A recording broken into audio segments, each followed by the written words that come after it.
Welcome back to my channel. Let's get straight into it and waste no time. The first core exercise that you need to be doing if you want to progress in calisthenics is called the elbow plank. As you can see right here, this is a video, it's not a still image, and this goes to show how you're supposed to do the form. Pretty much, as you can see, between my heels, my hips and my shoulders is a straight line, and when you're holding this straight line, even there you can see the wind on my tracksuit bottoms, but basically the point is when you're holding this straight line, your core is going to be engaged to the maximum, and you should focus, as you can see right now, on one spot, either in front of you, which I just showed you here by looking up, or at the ground. When you're focusing like this, you're able to hold your plank a lot longer, and you should also squeeze your fists so that you can maintain tension in your core. A common mistake that you want to avoid is sagging your hips like this. As you can see, there is not a straight line between my shoulders and my hips, but there is between my heels and my hips. You want to avoid this. The opposite of hip sinking is hips raised too high, as you can see in this example right here.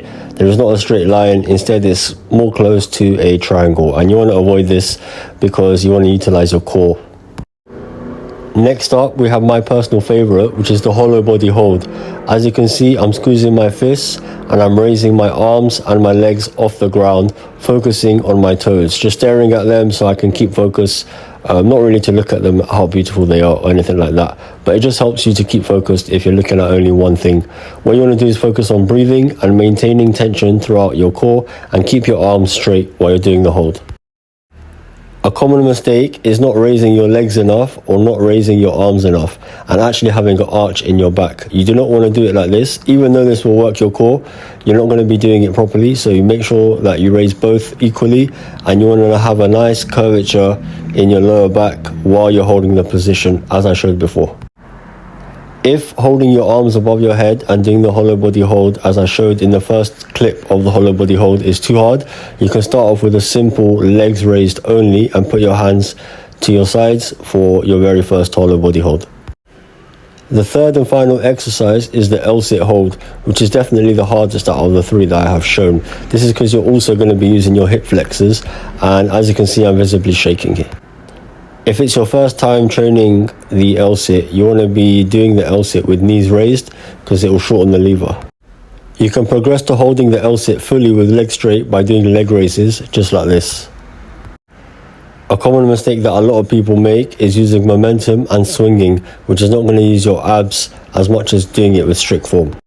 An exercise that helped me a lot to build up my core and eventually do the LSIT hold is the knee raise kick out. Make sure to control the descent and try to come down for 3 to 5 seconds. If it's your first ever time training for the LSIT hold, do some simple knee raises as you see here, and you'll eventually get stronger to the point where you can do leg raises and harder exercises.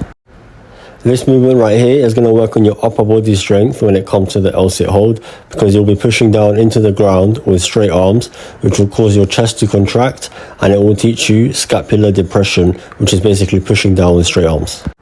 Once you get good at that, you can move on to doing floor LSITs with one leg raised. It will give you a feeling of how you need to be coordinated when you're holding the LSIT on the floor, which is harder than on bars. And lastly, if your hip flexors are tight or you're just lacking hip flexor strength, you can do hip flexor exercises such as leg lifts, as you see here, with straight legs. And in the previous example, my hands were close to my knees, but you can bring them back to make it a little bit easier. And those are my 3 favorite core exercises for calisthenics.